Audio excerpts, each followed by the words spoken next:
following podcast is being brought to you by the Defy Life Podcast Network.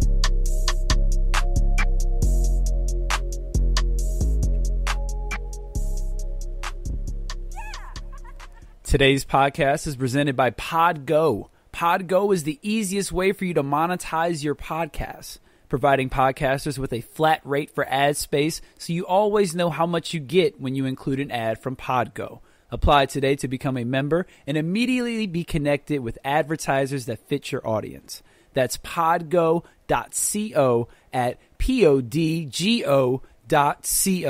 And be sure to add our podcast, Take a Knee for Marvel vs. DC, in the How Did You Hear About PodGo section of the application.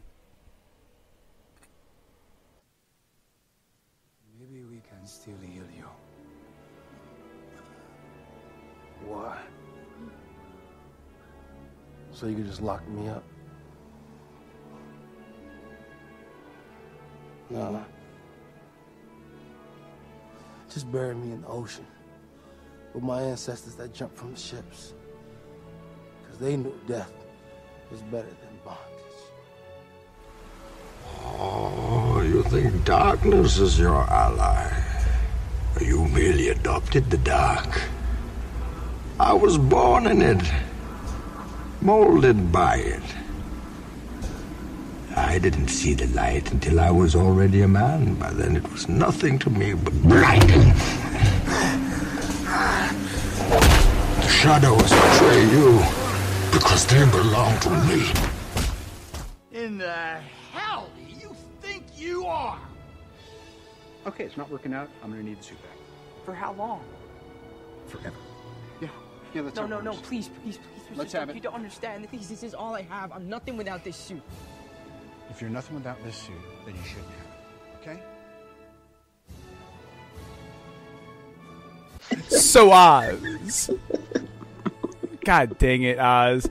You done messed me up. I done started talking during the goddamn on end of the intro. Holy crap, this is not good. All right. I don't even know if I can do the So Oz part of the intro anymore. I done messed that up. All right. I don't even. Oh, dude, what is going on with you? Like your hand, okay? I won't be starting over, so I'm gonna keep it like this. So Oz, this week it's gonna be a wild one, as we can already tell. We're off to a good start. My hand is fine, by the way. And so this week, Oz, we are going to not only discuss a black actor or actress who you're going to give a little spotlight to, we are going to reveal what black-led superhero movie we will be watching this month and reviewing. We also will be going over WandaVision episodes 5 and 6. A lot has happened. It has been a great ride with that.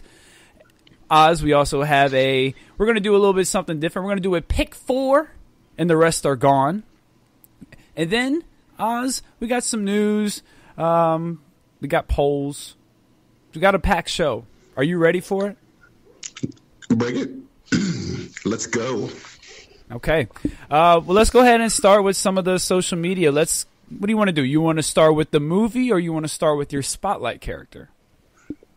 For this beer that I'm drinking that looks like orange juice, but it don't taste like orange juice. I don't know. I'm gonna leave it up to your capable hands. I'm gonna finish sipping. Okay. Well, let's do the movie. Let's find out. Thank you. Let's find out what movie we're gonna watch this month. We had our 4 choices: Hancock, Spawn, Dark Tower, and Blade. Oz, you do not have a pulse on the people, but who do you think the people chose? I feel the people chose for the movie for us to be watching Hancock. With 39% of the vote, Blade. Oh, I was going to say Blade. Comes in first place. You know what? I have a pulse on the people, but then I always go with my second gut, which I should never. So my second gut has 0 pulse on the people. Yeah, you can make whatever excuse you want to. What place do you think Hancock came in? I believe Hancock would have came in last. Hancock came in third. See, my postal people are still good. I know my first choice is either the people's last or third choice. Right, because there's only 4, so there's only so many ways you could be wrong. Spawn came in second with 35%. Hancock had 16, and Dark Tower had 10. Yeah, I knew Dark Tower wasn't that's not even like a real black character thing, you know. Well, Idris Elba's definitely a black man, and he was definitely the lead character in that. Yeah, okay. If we can put those two together and say okay. I mean, am I wrong? Is that a wrong statement? Yeah, but you know, they could easily just made it the way it was, just like have him be who the character was, who Stephen King designed him to be. Yeah, I don't disagree with you. I was saying was that he was a black. It's not worth a long discussion. I'm just saying. Okay, well, that under that realm, whatever. Then why didn't we put Jimmy Olsen from Supergirl in there then? Because he probably not good enough for the role. Okay, well there. Like put him in the poll if we want to start doing that kind of thing. Come on, but he's not. But he okay. When that actor is the lead character in a superhero movie, I will for sure put him in a poll. I had heard through the rumor mill that they were making a Jimmy Olsen movie.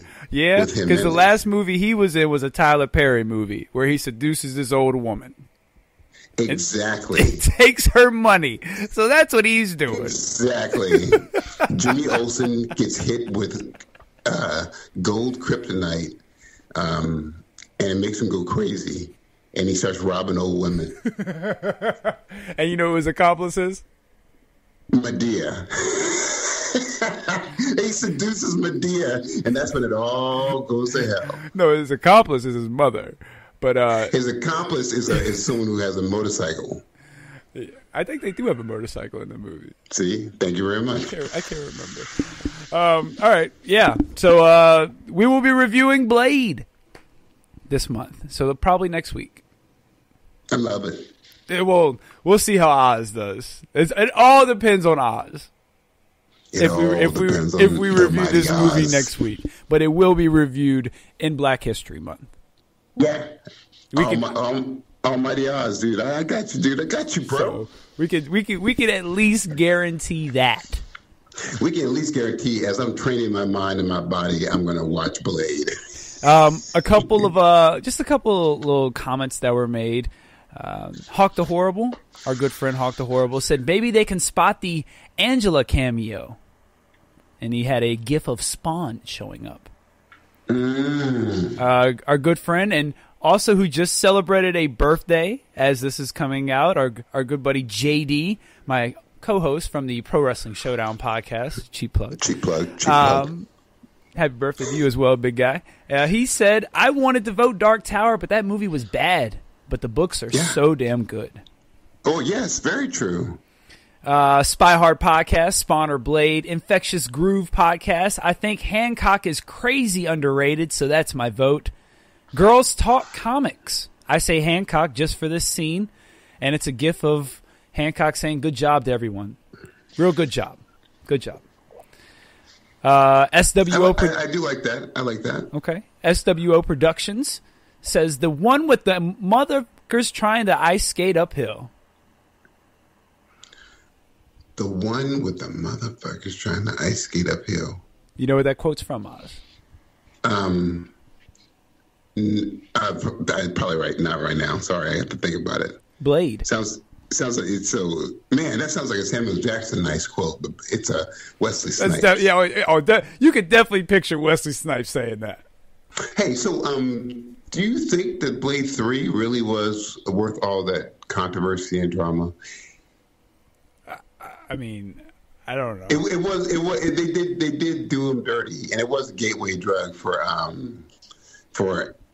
Ryan Reynolds, and stuff like that. I get it, Well, he's got to accept his fate. If it's time to move on, it's time to move on. Like you got, if it's time to pass the torch, you got to pass the torch. Like he was a dickhead. He got what he deserved. Right. You can't do that on set. Yeah, man. I mean, you can't be having fits and stuff. You know what I'm saying? You got to pass the torch. Yeah, Ryan Reynolds is like, okay, bet. Look, in 15 years from now, I'm going to be crazy successful and own a bunch of liquor, too. Peace. So, JVD of Crossover Collision, our good friend with the Villain's Demand, he said regular Scott could even get his sports fix with Spawn. But Spawn didn't hold out. We thought he might keep it. He had a strong lead at first. And the Effin' Nerds podcast says, feels like you would have a blast talking about Spawn.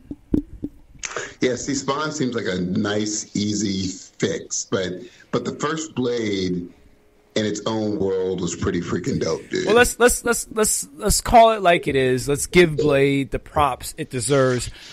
In my humble opinion, if there's no Blade, man, the superhero genre, I don't think just gets that extra boost that it needs. Like a black-led superhero is able to be as successful as it is. Like that's a big deal. Like, I don't think it gets enough credit for kind of really ushering in a new era like it did. Well, it certainly gave.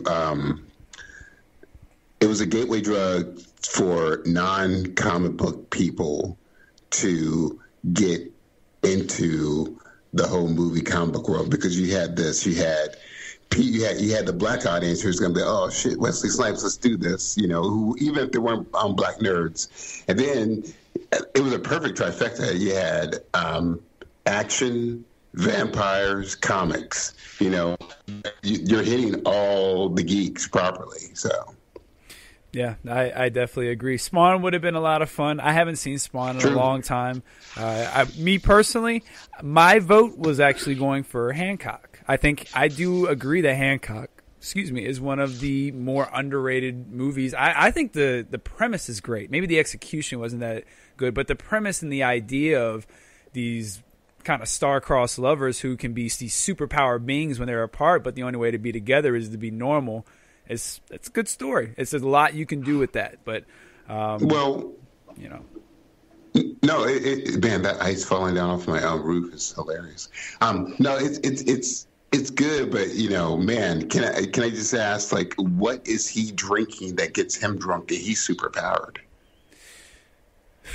Well, maybe it's not what he's drinking, but how much he's drinking. Like maybe that dude was on like his 100th bottle.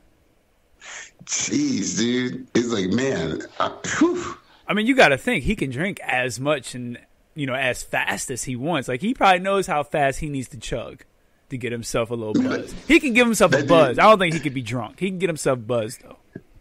That dude is guzzling like 50-gallon jugs of Everclear. That dude's probably drinking whatever they were making in the lighthouse. But oh my God! But the best line still to this day is when the old lady goes, and you smell like alcohol. And he's like, bitch, because I've been drinking. I love it, and I use that line all the time when it's appropriate, of course. And then, which actor or actress would you like for Uncle Oz to give his spotlight to this week? And the 4 choice. And before I get to this, and then I'll set the table. I know we're getting kind of deep into the show, but the disrespect, the complete and utter disrespect for Sanaa Lathan, I will not stand for. You all ought to be ashamed of yourselves. Every single one of y'all who voted. You should be ashamed of yourselves. Why? Sanaa Lathan is worth more than 6% of the vote. And I'm pissed. I'm pissed off about it. This woman has not only been in love stories, she has not only been in action movies. She is a superhero. When you go head to toe with aliens and predators, you are a superhero. Yeah. So not only that, I mean, and now she's transitioned into the TV life. She's in, I think it's called like the Affair or something like that. I know it's a show because I saw my wife watch. I was like, oh, that's Sanaa Lathan. Man, give this woman, let her have her flowers, man. I am so mad she ain't get no love. Can we also talk about her personal life a little bit, just a little? And can we give props to her because she was brought up in the game, dude. Her dad, I think Sidney Lathan, is a hardcore big time director, dude. This dude used to do episodic TV shows way back in the day. Like all the Black original comedies, like the Apollo stuff. And if y'all love Dave Chappelle and y'all love all the Netflix Dave Chappelle stuff that's happening now, he's the dude who's been directing all those. So I'm just saying, man, she's got legacy, man. Deep in the game, roots in the game. I feel you, and she like I said, man, people love those like the well-adjusted legacy childhood actors. She is a well-adjusted legacy childhood actor, dude. You know. I'm just saying. I'm gonna get off my soapbox, but there's a big difference between having your parents be actors and you're an actor, and have your parents be in the behind the scenes, being directors and producers, and you be an actor. You're going to get a full encompassing of what the whole business is with that way, you know? No doubt. So I just wanted to vent my frustration that she only got 6%. I'm a little upset. I love the people. We wouldn't do this without the people, but I think the people got it wrong on this one. I'm just putting it out there. It's rare that I agree with regular Scott, so y'all should really take it to heart. No, man, you don't get to agree with me on this. I'm dying on this hill alone. Why? See, man. See, that's the thing. Here's the thing. Everybody always talking about what they're willing to die for. What you willing to live for, dude? What you willing to live for? Why don't you live for her, man? Don't be dying for her. Live for her. Word up. Okay, but she got 6% of the vote. Who do you think came in third place, Oz? Let's start from the bottom and work our way up. Who came in third? Started from the bottom, now we're here. The four choices were Denzel Washington, Sanaa Lathan, Pam Grier, and Chewie. Not even going to go. Okay, well, obviously y'all disrespecting the lady, so they're going to give her. Let's go with Pam. Number 3. Number 3 was Chewie. Oh, what? Now who's voting, dude? Here it is, man. Get off your Sanaa Lathan. Dude, that's why I don't participate in your polls, because they're rigged, dude. How you y'all gonna sit there and give Chewie 3? Hey, look, did you see how I set that up? That's not funny. That's not funny, man. I don't really feel like doing the rest of the show. They gave your boy Chewie 18%, but I will say this. Though we are upset at what happened with Sanaa and Chewie, I will say I'm very happy Pam got 25% and came in second. Thank God, dude. Like that's a nice look. That's a nice look. You don't even need to call her the queen. This woman is like literally the whole monarchy. Okay? Yeah, man. I could just see her talking to Queen Elizabeth being like, you ain't got nothing on me, girl. You know? Like, she's the reason why she the reason for the reason. Dude, she is the reason, dude. She the reason for the reason. Yeah, she's the reason for the reason, dude. Hey, she's the reason for all the genres and seasons. Come on, man. You know? Yeah, dude, like the Greer, man. Like, if there wasn't, here's one's got to go. If there ever was if Pamela Grier said, "Hey, I think I'm going to be a doctor or be in an advertisement," and never got into the acting game, you have no Quentin Tarantino movies. Okay. There would be no true, I'll say the genre, black exploitation movies, you know. You wouldn't have any strong, like, female leads, man. And for me, personally, I would not have come to age with some beautiful bikini parts in her escaping from prison with another white woman and me going like, that's pretty hot. So anyway, it's a lot of stuff packed into Pam. All right, took a dark turn. Yeah, so... And I guess I shouldn't have been surprised. I probably should have picked a different actor. No knock on him, but he's my favorite actor. Wait, one more thing. Sure. Miss Pamela Grier. All throughout this business without any crazy major drama and still surviving and thriving. That's a big deal. Dude, that's a big, big deal. And she has been attached to any famous producer, director, actor. You could do the Kevin Bacon 7 Degrees of Separation, and you would find her in there. Okay. So number one was Denzel Washington. He had 51% of the vote. There you go. Overwhelming percent. So we won't talk about him now. Oz will give his spotlight on him later. We'll run through his movie catalog and kind of touch on some movies, maybe give our favorite of the bunch.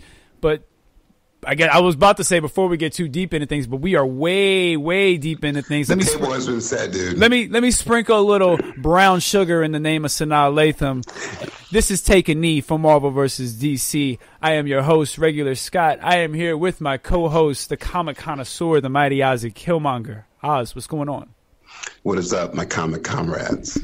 And you can find us on Twitter at knee4Marvel vs. DC. That's the number 4. You can email us, knee4Marvel vs. DC at go2filife.com. You can also leave us a voicemail, 804-518-6631. Oz, tell them where they can find you on Twitter. You can find me at OzzyReal on the Twitter. And if you're going to leave a little brown sugar for your girl, so now I got to tell you, you got to leave a little Foxy Brown for some Pamela Greer. Okay, how do you put Foxy Brown on the table? You just go put Foxy Brown on the table?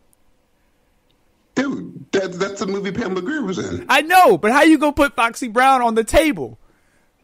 Like, you can literally put brown sugar on the food that we've set on the table. You just gonna let Foxy Brown walk on the table while we're eating?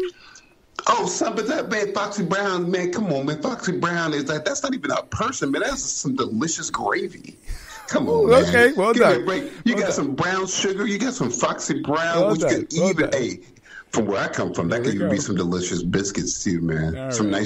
nice dinner rolls. That's enough. Come on, son. You're getting out of hand. Come on. And you can also like us on Facebook. Join the Facebook group. We have a lot of conversations going on in there as well.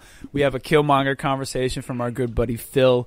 We got news tidbits. We got a pick 4 we're going to do. We got a couple. Well, I don't think we have any more polls. We did all our polls. But we still got a packed show. Our table is set. It's full. Let me tell you, man, there's always a lot going on. You know what I mean? There's just always a lot going on. Why is that, Oz? I think it's not a lot going on. I think it's just time is always feels like there's never enough time. You know. I do know. I very well know. Did you wish your wife a happy Valentine's Day today? I did, actually. I did wish her a very happy Valentine's Day. We are recording this on Valentine's Day. How crazy is that? We did our Valentine's this morning. My son got her some flowers and some chocolates, and there will be a nice little package delivered later today to her. So, she'll have a very nice Valentine's Day. You let your son go to the store. Yes. My in the 1-year-old. age of COVID, and he is under 2 years old to get some chocolate and some flowers for your wife, dude. I mean, that's cool for him, for the love for the mama, but man, that's kind of irresponsible as a dad. I told him I wasn't getting her anything, and that if he wanted to get her something, if she wanted her to have a gift on Valentine's Day, he was going to have to go get it. He was going to have to earn his keep.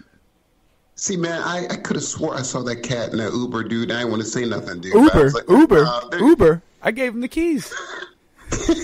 Uber. I gave him the keys. He got a booster seat. and got some sticks so he can hit the gas pedal. I was like, oh, hey, I bet you can get that for my mama, the woman who gave me life. We've watched Rugrats a few times. Grayson said, I got this. Yeah. I will say, Grayson, I have a little a blind up, and it's got the 3 symbols. It's got a Nightwing. It was custom made for us. It's got Nightwing, Robin, and Batman. And Grayson is now able to. My son is now able to distinguish them all: Batman, Robin, Nightwing. Right. He can't say Nightwing yet. He says Nightwing. But then when he says Dick Grayson, he's like, We just say Grayson. Good. We just stick with the spy name. You don't want to teach him to say Dick yet, right? Yeah, we're not ready for him to start walking around saying Dick. Dick. Well, I want him to start walking around looking at his penis and be like, Grayson? No. Because now he says he'll look down and say pee pee. No, I want him to be like Grayson. No, I don't want him to do that. We won't be teaching him that. Oh, man. We will not be teaching him that. I don't think that's a good look. I don't know. I don't think that's a good look. What's a good look to be like, hey, you're a dickhead, or hey, you're a Grayson head? You know, like people are like, what's a Grayson head? It's like, don't worry, I know what a Grayson head is. Don't worry. Oz, I actually have 2 pick 4s that I would like for you to participate in.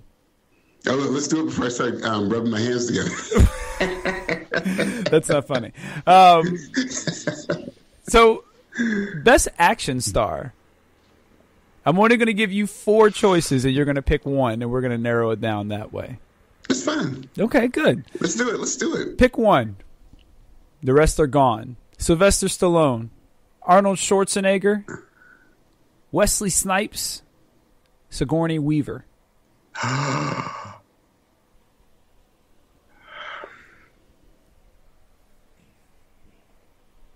Sylvester Stallone. If it wasn't, he created so many freaking genres with the Rambo, with the Rocky, with the Expendables. Come stuff, on, dude. man. Hey, or are you going to get rid of a black icon like Wesley Snipes? I know, but man. Or do you get rid of a pioneer like Sigourney Weaver? All right, so the only reason I got beef with Wesley Snipes is to bring it like full 360, like full 360 is, man, that dude dissed the hell out of Denzel Washington, Mo Better Blues, dude. Hey, so let me get this right, because I feel like what's going on here. Does it sound like you're about to get rid of the only black actor I selected during Black History Month? Well, here, hold on. See, once again, this is how the trickery happens. This is how Mephisto manifests himself. He will pose this question to you and make you go, "Oh man, that's right. Let me double question, or let me double think all my suggestions." When you should be like, "Hey, regular Mephisto, why do you only have one black action hero for Black History Month?" See, that's how Mephisto works, dude. Mephisto wants you to be like, "Oh, well, let me keep this guy because he's got a point." But like, wait. It's Black History Month, and you got at the very least 4, and you picked one. And the one cat who has been like, "Yo, man, I ain't so good with my taxes. I ain't good with my taxes." You gonna pick that dude? Are you serious? Yeah, you didn't want to pick the Scientologist dude or anything like that? Nah, we're not picking that guy. You know, or just to try to mess with me even more because you know how sensitive I am. You didn't want to pick Chewie? Are you serious? Yeah. I didn't want to. Hey, look, I didn't want to hurt your feelings with Chewie twice. I know. I didn't want to hurt your feelings with him twice. This dude will be like, "So, Uncle Oz, you gonna get rid of the only black action?" I'm like, "You gonna pick the only black action to me?" Okay, you still ain't answered the question though. Who you picking? What actor are you picking? Because the other 3 are gone forever, right? Forever. So you only get to pick one. So are you keeping the black man, or are you getting rid of the black man? Let's get that out the way now. And then you just trying to mess with everybody saying Arnold Schwarzenegger. I'm like, what? Hey man, you gotta make a selection.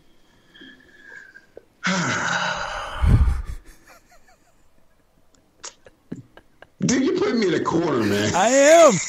There's gonna be a good amount of people who are gonna send you a lot of hate.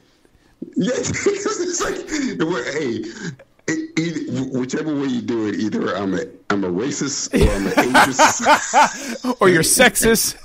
I'm a sexist, I'm an ageist, I'm a racist. So you're screwed either way, so you might as well just take your pill. I know, dude. And now I got my 3-legged dog over here looking at me like, hey, and you're a bigot on dogs, too. So who's going? Stop avoiding the question. All right, so, hey, okay, man. In the interest of Black History Month, I'm going to keep Wesley Snipes, but that's really kind of screwed up. Wow! What? What? Hold on. Wait, okay, hold on. I'm doing this, and I'm not backing down, and I'm not taking it back. I'm going to keep Sylvester Stallone, dude. What? Oh, okay. So Sylvester Stallone and the other 3 are gone. They're gone. They're going to be gone forever because, hey, I don't need Mr. Universe who had get dubbed language to be a Hercules, dude. So you don't need Conan, Terminator 2. I don't need it because, man, Bridget Fonda was not so great as Red Sonja. So you don't need Aliens 2. Well, I mean, but Sigourney she's or Ghostbusters, right? Yes. There's no Ghostbusters. No, they'll probably recast Ghostbusters. Aliens doesn't go off as Aliens is not as strong without Sigourney. That's a huge loss to the genre. Well, but then you gotta go. You kind of just could have ended it with 2. But she's not there for 1. Well, but she shouldn't have been there for 3 and 4. Okay, but she was. And then no Wesley. Things, okay? No Wesley. So that means no white man can't jump, no Blade. Dude, I know where you're getting at, dude. Hey, there's no Art of War. Come on. New Jack.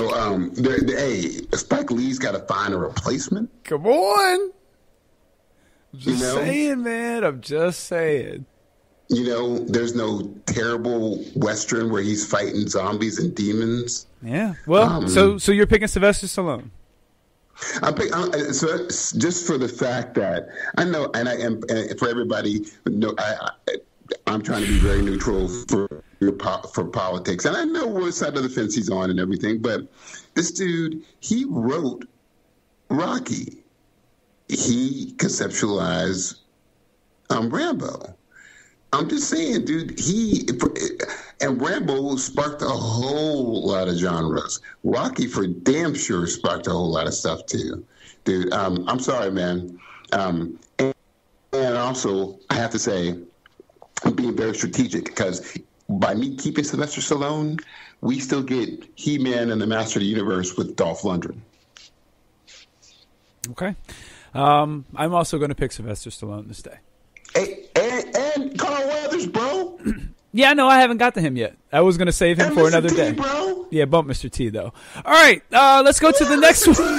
Okay, that's fine. Clobber Lane. Yeah, I'm good on Clobber Lane. Here we go. Let's go to the next one. I pity the fool, dude. I pity you. B.A. Baracus. Pick one of these 4 movies. Okay. I'm going to name 16 movies, Oz.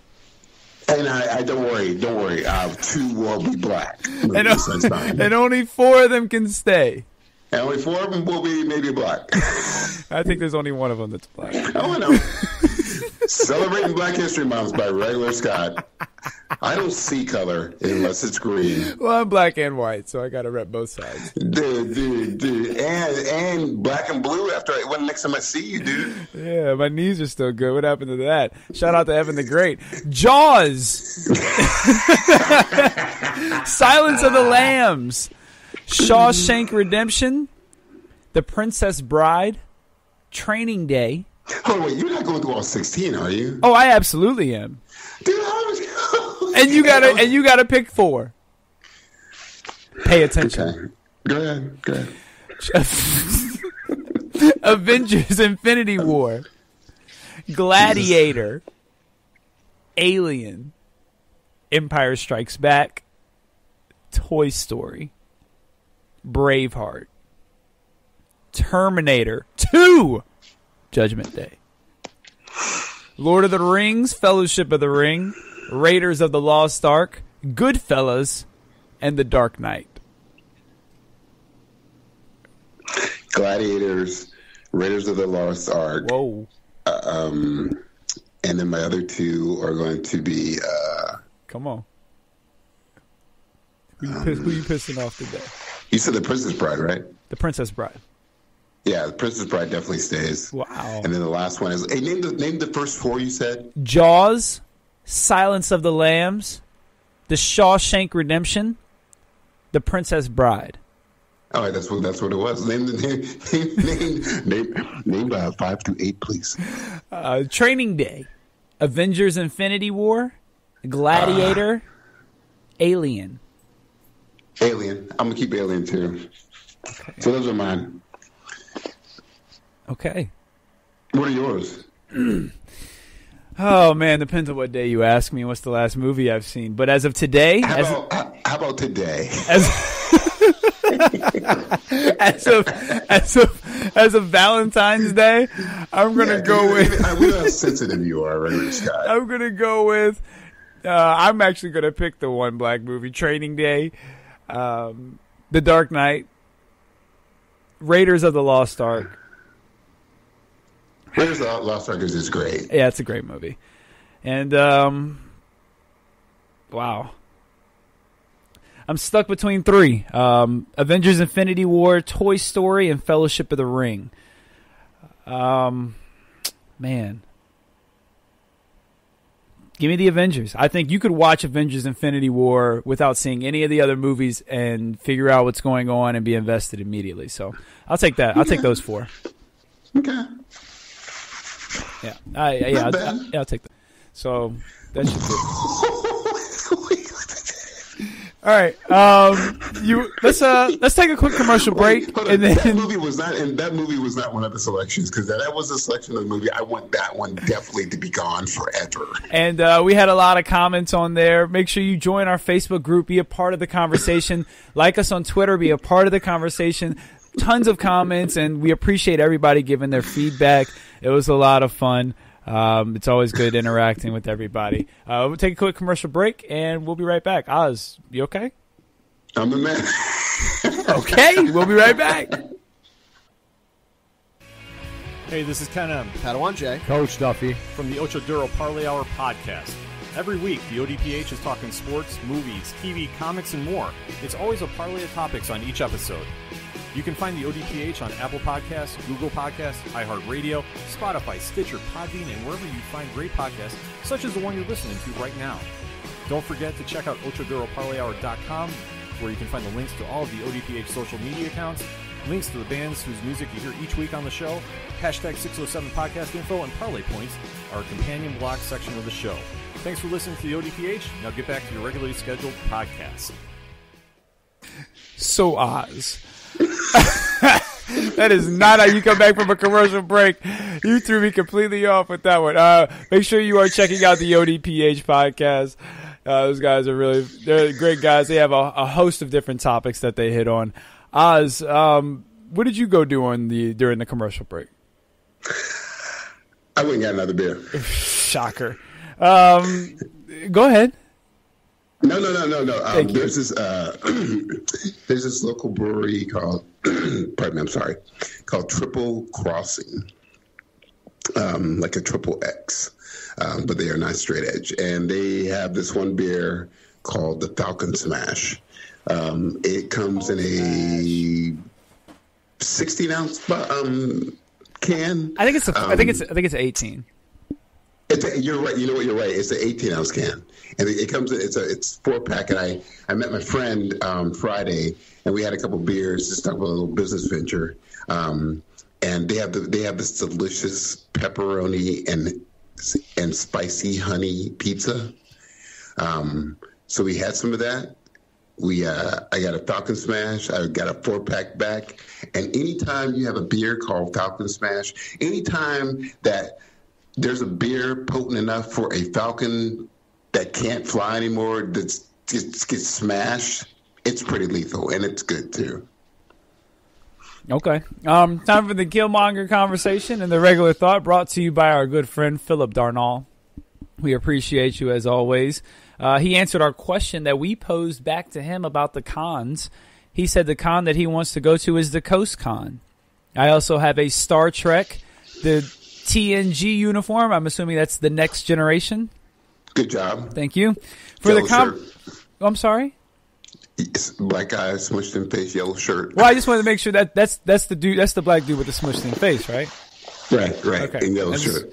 I just wanted to make, because he's on the same show with the blind black guy. Yeah, right. Or as people would say, Worf and Geordi from the Next Generation. But you're good. or as I refer to him, Blind Kunta Kinte, who hasn't found his reading rainbow. Dude, Dick Grayson would never be on the Next Generation. He would not pass. What does that have to do with anything? I can do flips, man. I don't think you're. Are you upset? Did I hurt your feelings because I made a joke about Jordy LaForge? Kunta Kinte, who hasn't found the reading rainbow. A blind Kunta Kinte. Oh, Did I hurt your feelings that I talked about your boy LeVar? You hurt my feelings. I don't feel like talking about it anymore. Got it. All right. And Philip says, for the conversation, if you this is definitely a good one for Valentine's Day. Okay. For the conversation, if you both were able to have up to 7 wives from the comic, gaming, movie, anime, and TV world, what would they be? Maybe I think you meant to say who would they be, and how well do you think they would get along? Happy Valentine's Day. Happy Valentine's Day to you too, Philip. Hashtag leave Nick alone. Hashtag Star Trek rocks. Hashtag Nick needs a Starfleet uniform. Hashtag why can't we all just get along? Hashtag Oz needs 7 wives. So Oz, you want to list all 7 of your wives? You want to go one at a time? Hey, let's go back and forth one at a time until we hit our 7. Okay. Who's your first wife? Hey man, I'm gonna have to say Aurora Monroe, otherwise known as Storm. Man, Storm. Okay, you're not built for Storm. Something. You're not built for Storm. Dude, if T'Challa, yeah, I know you're saying if T'Challa got a divorce with Storm, but see, he ain't got the right approach with her, man. You know? Shoot, dude. I'll tell you like this. Right. If she was worshipped as a goddess, I'd be like, yo, girl, I could do that. I could do that. Hey, can you make it rain on them? Really, make it rain on them now. All right, so, since kind of the circle back to what we touched on earlier and the disrespect I felt was shown to Sanaa Lathan, I'm going to go with her character from Love and Basketball because as a baller and a coach myself, who doesn't love a chick that can hoop? So I'm going to go with... You ain't built for that either, dude. Oh, no, I'm built for that. First time she beat you in a game, dude. I would absolutely be furious the first time she beat me in a game. I would be furious. And mad the second time. Nah, and the third time. And the fourth time. We're gonna do this. At some point, she gonna get fouled like she did in the movie. Dude, you're gonna be one of them people that kneecap her. No, I wouldn't kneecap her, but she's definitely gonna start getting some hard slaps on the hand. When she go up for a layup, she gonna feel it. Straight up, another 3. 3? All right, who's your next wife? She gonna dunk on you, dude. No, she's not. No, that I can 100% guarantee she will not do. Let me tell you something. She gonna dunk on you. She couldn't even dunk in the movie. Hey, at your wedding. Yeah, okay. All right. Who's your next wife? Who's your next wife? Okay.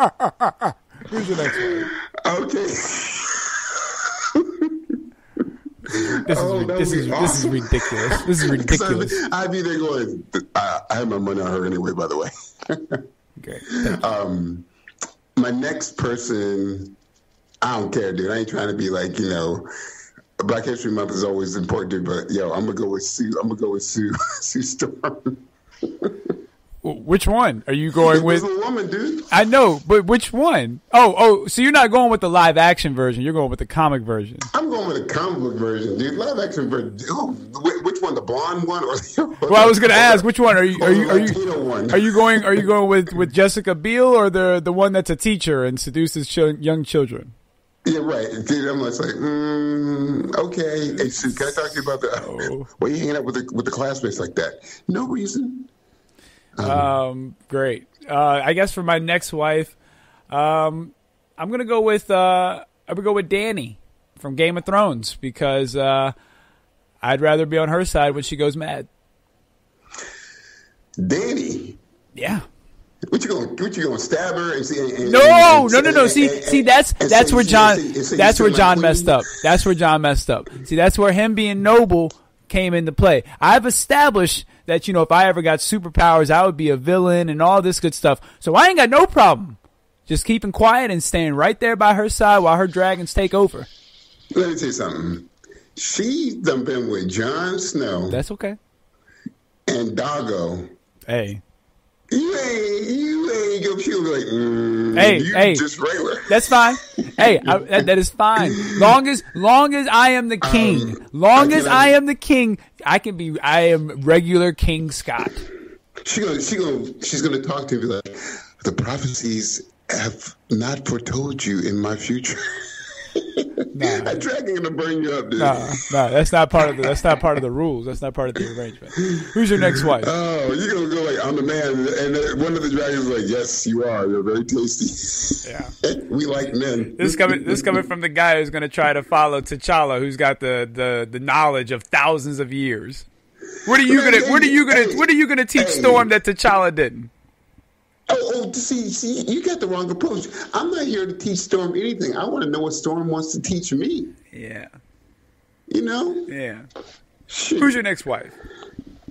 Man, I'll be like, Storm, can we fly? Hey, listen, we got 5 more wives to get through. Can we move on? I would go with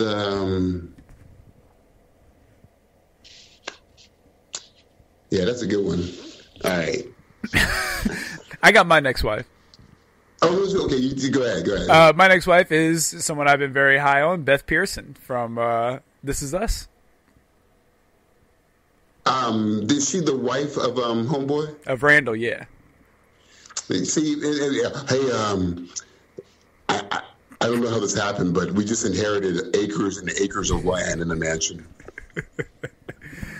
Hey, man. And she's like, dude, okay, all right. She's like, all right, Randall, stop. So you just named your next wife. Why don't you just name your next wife? Okay, well, if you go, okay, cool, that's good. Then I'm going to do Laura Croft from Tomb Raider. Wow. All right. Dangerous. My next wife, I'm going with Topanga Lawrence from Boy Meets World. Why? She's a child. She is not a child anymore. She is a grown woman. Well, from Boy Meets World, she was a child then. She was a grown woman on Boy Meets World. Okay, fine. What do you mean? What do you mean? Hey, and you said dangerous to me? Okay, cool. I'm going to go with Emma Frost too, dude. Oh, so you're just going with all types of superpower people. No, I'm going. And You're just just to help going. you out, Mystique too, and then go ahead with yours. I'm good. Oh, so why? Well, I mean, why do you need anybody else? You can just go with Mystique. But hey, Mystique, be her for tonight. Be her for tonight. Be her for tonight. Beat the Panga. Beat the Panga for tonight. For my next pick, I am going with the Pink Ranger. I'll go with the Yellow Ranger, dude. Really? Yeah, dude. Dude, she's the archer, right? No, that's the pink. What's the Yellow Ranger do? The yellow's got like the size. Yeah, Electra, right? I guess if you want Electra, you can have her. Hey, Lady Shiva's like, no one ever picks me. Yeah, I love Lady Shiva as much as probably anybody, but I definitely won't be picking her. So you ain't wifey material. Dude. I will take Misty Knight from Luke Cage though. Oh, I'm gonna take Jane Pym because she's like almost a billionaire. The Jane Pym from the movies? No, from the comic book, the Wasp. I'll take Aquaman's mom from the movies. Oof. Nicole Kidman. You can't handle her, dude. I can try. Nah, man, dude, you ain't built for that. You ain't built to be hanging out at the pier every night for like 30 years. I don't have the commitment that father had to just be like out there every day. I don't have that. I just said that to you. I know, but you don't got that kind of stamina, dude. But I can still. But listen. That's why I have 7 wives. They have to understand I'm not gonna have time for them all. So it's understood. Yeah, dude. Yeah. I feel like at this point, like if this happens, I need to at least have a TV show on like TLC or something. Yeah, that I don't think they'll all get along because I think they're gonna be. Oh yeah, I completely forgot about the second part of the question and do how well do I think they'll get along? My group's not getting. Actually, I don't know.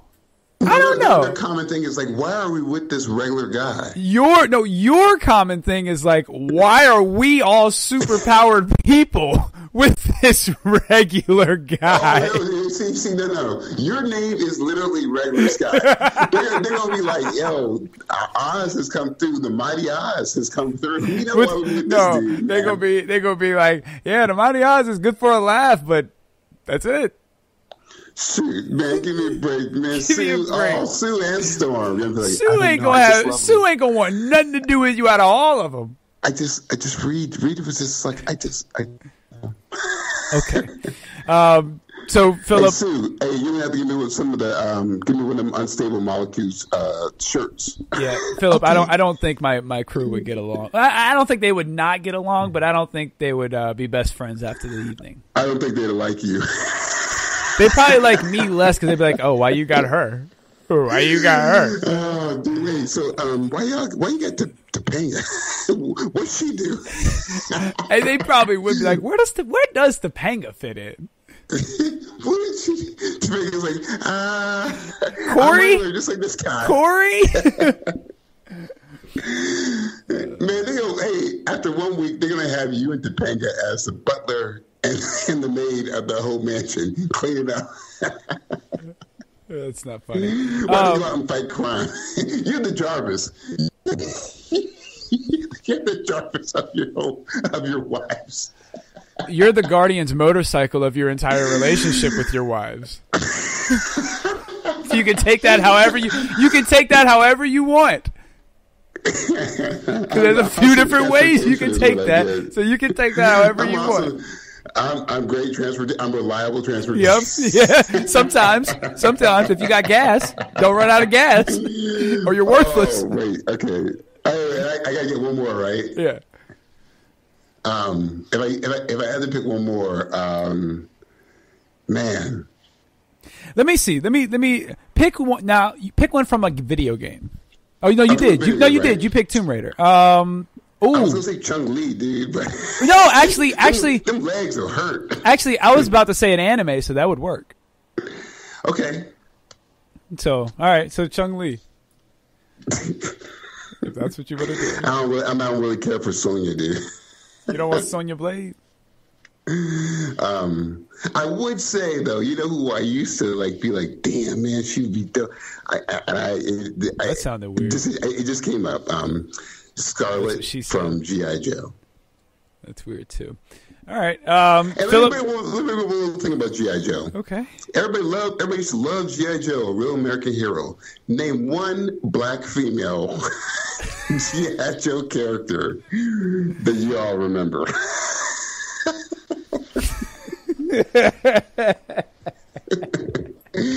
Help me. Put that in a poll. Put that in a poll. Name one, dude. Because you can be like, Doc, nope. Stalker, nope. Hey, aren't we supposed to do part 2 on our why there's no black couples in comics today?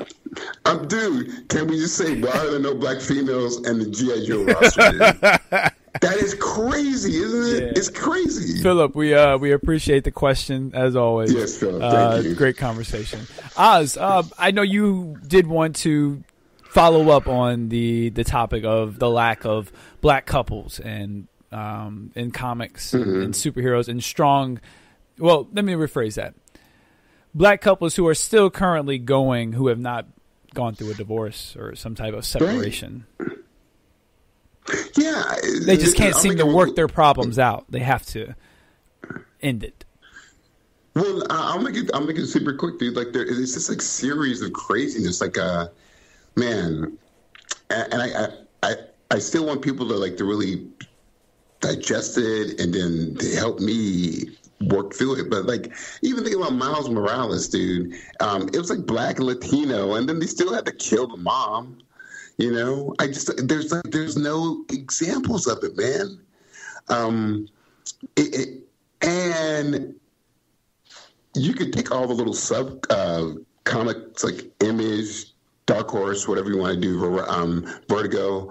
But for Marvel and DC, not to have that's like really weird. But then you got to go, well, a lot of the writers are white males, Gail Simon, Gail Simone, that's kind of one of the exceptions.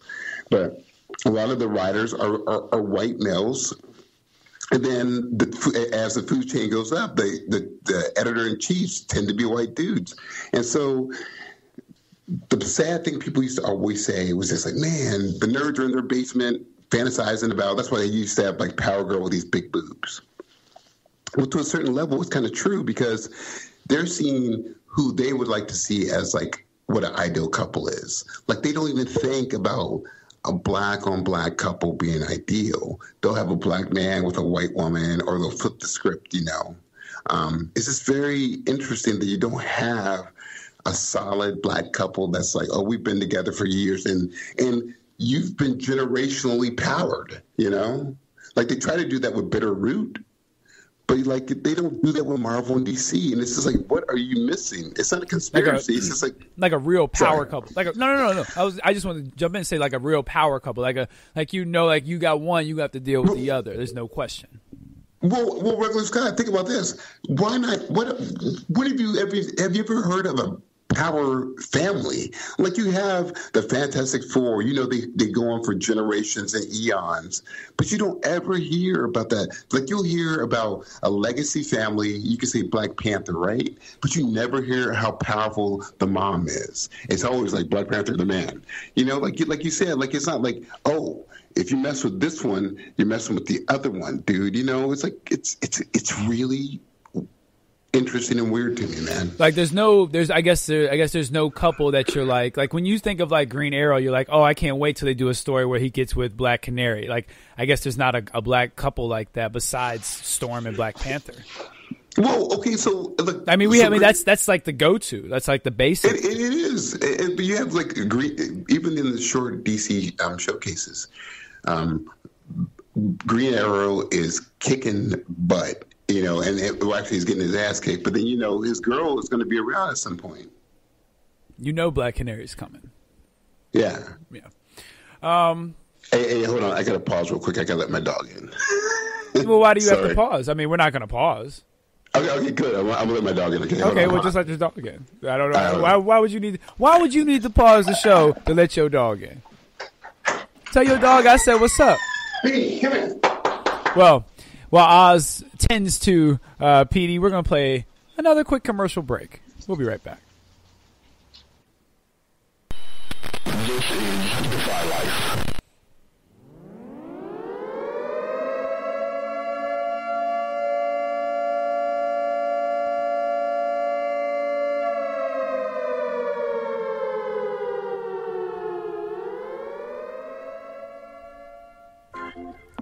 Welcome to the Defy Life podcast.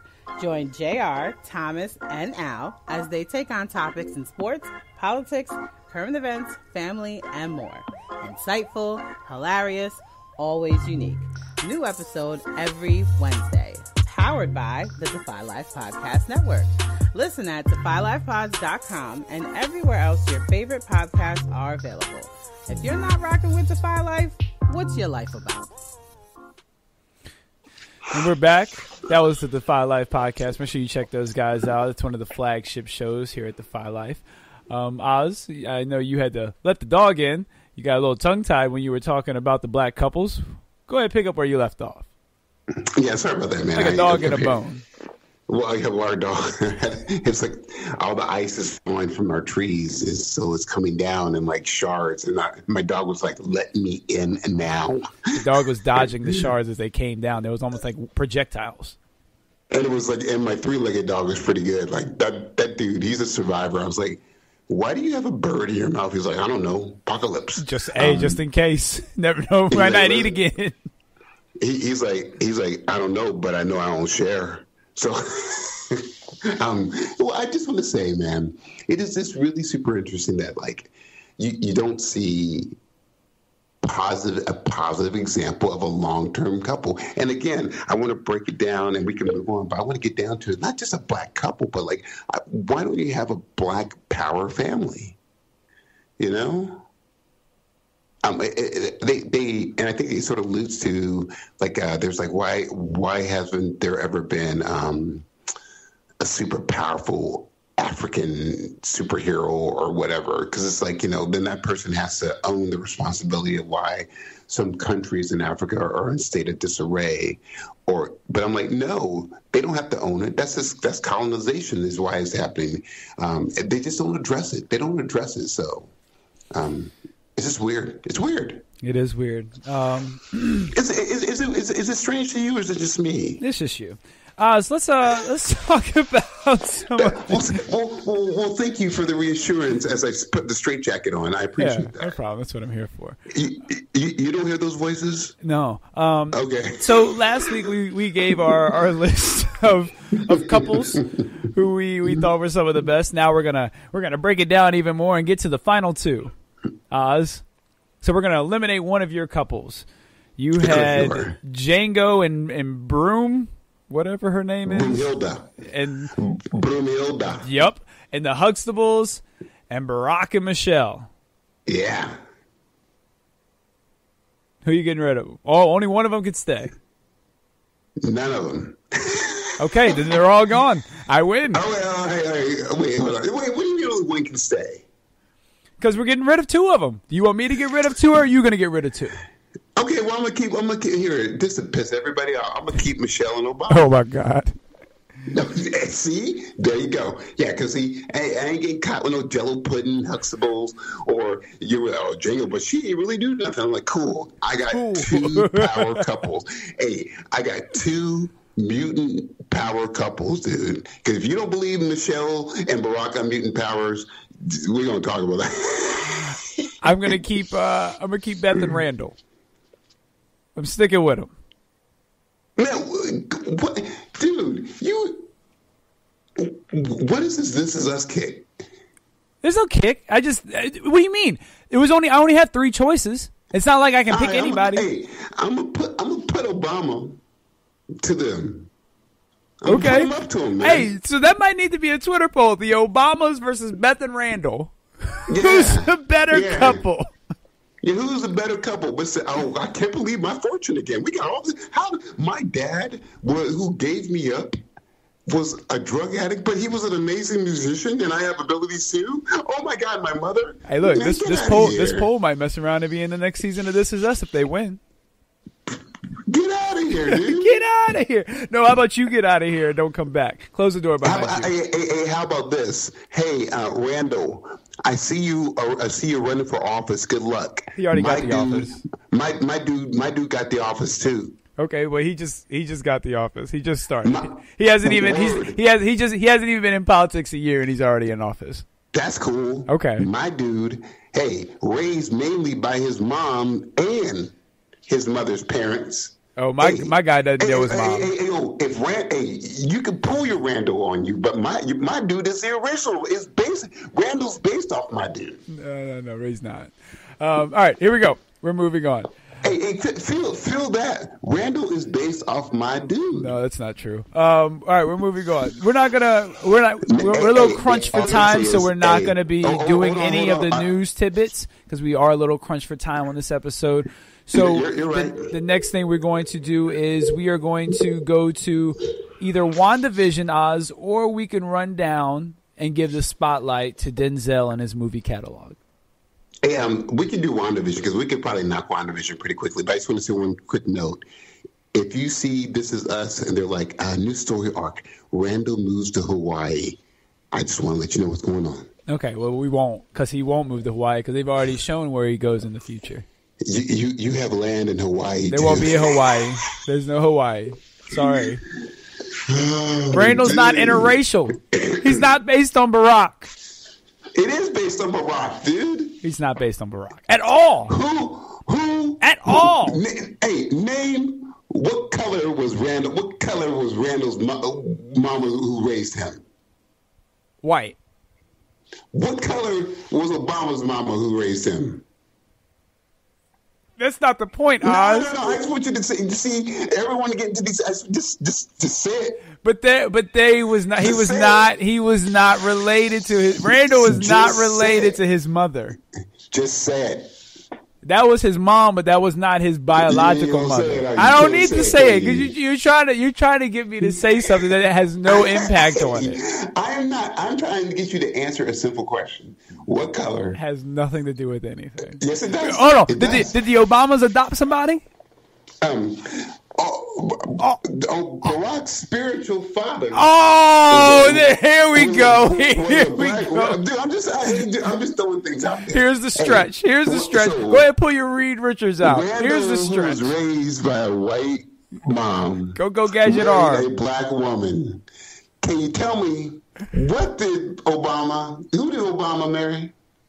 Michelle. What color is Michelle? Black. What color was Obama's mom again who raised him? White. Thank you. Okay, I'm just so what you're saying? Politics? He just got into politics. Did he not? Was he not a street organizer before he got into his role of politics, sir? Yo, aren't they all? No. Because some of them have enough money. Some of them have enough money. Just they could think about your boy Matt Gaetz. Oh my gosh, dude! Listen, he is not based on Obama. We do have to move on. Though. We do have to move on. Hey, Randall was a street organizer. Obama first started as a street organizer. Randall is not based on who you are, okay, son. I got it. He's not. You're not Randall. Based on the life of a person who lived in Hawaii. There's nothing about Obama and Randall that's similar except for they're both black. Randall is going to move to Chicago and going to run for president. The only thing that they have in common is they're both black and both married to black women.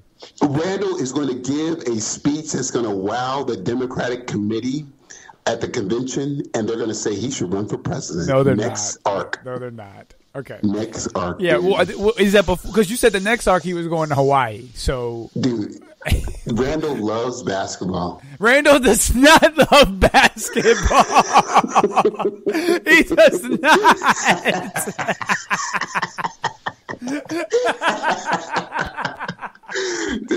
But you know what? I think Randall might be left-handed. Hey, man, Randall's wife. What's Randall's wife's name again? Beth. Beth is all about kids' nutrition. Give me a break, dude. No, Give me a break, she's a dance instructor. What is she? Yeah. Oh, okay. Hey, I think we're gonna name this character Michelle. No. We'll get sued, dude. Let's call her Beth. We'll get sued. 2 daughters. Oh no! Give me a break. Hey, yo, regular Scott. I'm sorry, dude. I know we're short on time, but come on, bro. You have to face some facts, man. God. Okay. There's no facts to face on that. Come on, dude. Come on, man. I don't ask for much, but the people ask for a lot, and we have to be we have to be respectful to the people. Yo, but he's not based on Obama. He's not based on Obama. This dude, he ain't got one kid.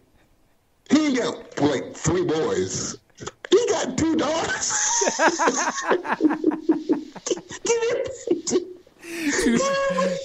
Two strong black daughters. Two strong black daughters. Two strong black daughters. Black woman. Man, but that's okay. Hey, quote unquote, Beth. I know your name's Michelle.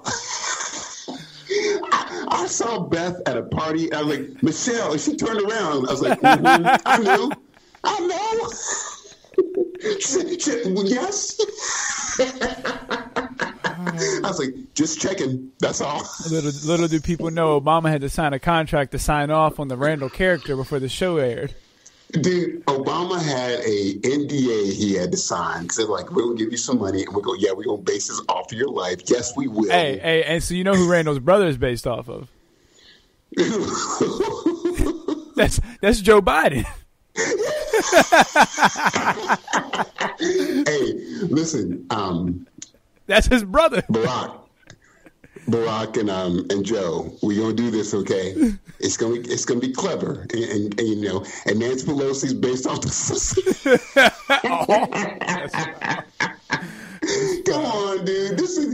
stop. Okay, look, dude. Okay, I get you. We're stretching a little bit, but I'm telling you, dude, your boy Randall and Beth. No, they're not. They're not based off the Obamas. Okay, hold on. Okay, let me just make this real clear. How long has this show been on the air? Probably 6 seasons. Let me look. I think 6 seasons, maybe. 6 years, right? Yeah, probably about 6 years. Let me double check.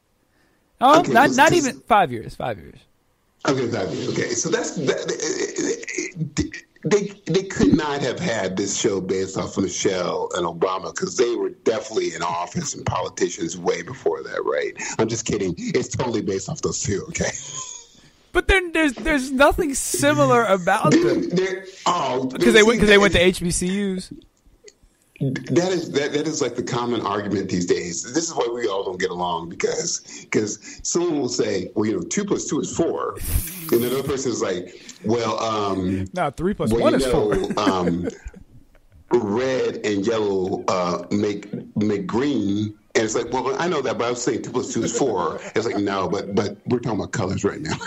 Colors. I am a nightmare walking. You don't know about that. You don't know about that. Hey, you don't know about that. Colors. Quick as my fuse. You don't know about that. I choose red or blues. Hey. Red or blue, crypto blood. Stop. It just don't matter. Suck or die for his life for my shotgun scattered. Okay. Hey. Just multiply colors. That's enough. Colors. That's enough. Colors. You don't know me, fool. All right, here we go.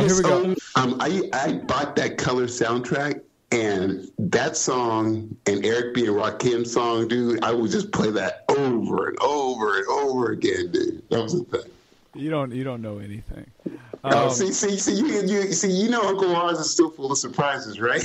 You're not full of surprises. You didn't think I was going to bust that out, did you? You don't know that song. You don't even know who sings it. Dude, I'm talking about it. You heard about Ice Cube? No one should have. It's all about Ice-T, son. The original gangster pimp. I am the original gangster pimp. Oh, well, I thought you were the man. 5-0. Hey, 5-0 creeping up on me like a patrol car, so. Dude, that's just your brain is freezing and starting. That's the third stage is delusions. You got delusions of grander. All right, WandaVision 5 and 6. We see Wanda not only turn the tides and have by the way, big spoiler alerts. All spoilers following. Yeah. If you have not seen 5 and 6, mute this segment. Mute for the next 10 minutes. Well, spoiler alert. And just for the heck of it, shots fired at Oz. One more. Thank you. All right, Oz. So WandaVision 5 and 6. Mm-hmm. Wanda not only head on lets them know you need to leave me alone. Keep it. What was that? My beer was spilling. Okay. Wanda not only walks through the force field and lets them know you need to back and step off. She gives them an ultimatum that they don't listen, and she ends up expanding her universe, which we will see the ramifications of in episode 7. But that necessarily was not their fault. Well, I see what you mean. Like, kind of, they were just tracing. No, it was 100% their fault. It was 100% their fault. Well, I feel like they didn't listen, which is like makes them fallible for a lot of stuff. But they sent a missile. Well, hey, I wonder. This is where I want to think that from the last episode. Do you think the twins? We can get to the brother later, but do you think that her twins are actual safety mechanisms that she's manifested of herself? Like the one twin was like, oh, something's wrong with dad. Like she has these fail-safes so she can have a wider span of her area and stuff. No, I don't. I just think. Okay, well, you're wrong. So okay. Well, I don't, and I'm not wrong because you don't know that for a fact. Yes, Beth. Okay, so you don't know that for a fact, so I'm not wrong yet. Gotcha. I just think it's all her creation. Like, she doesn't have bodies. She doesn't have kids already to have the dead bodies. So I just... No. I mean that she... As in the comic book, she used her hex ability to manifest the twins as an improbable thing. Because that's what the hex powers do. So I think in the storyline that we see, the twins are, I feel like the twins are a hex-powered manifestation that is like kind of a troubleshooter for her that she did to help her like kind of keep a little bit more control of her universe. And bring Vision around too. Something that you and I spoke about off air when we were talking about WandaVision, I also think that the Mind Stone, which was something that you brought up about how Vision has it and whatnot, I think this goes back to, I think Wanda made a deal with the devil, and the devil was able to find the Mind Stone. We do know that there are Mind Stones. Captain America took all the stones back, so we do know that there was a stone out there. Maybe he got the stone.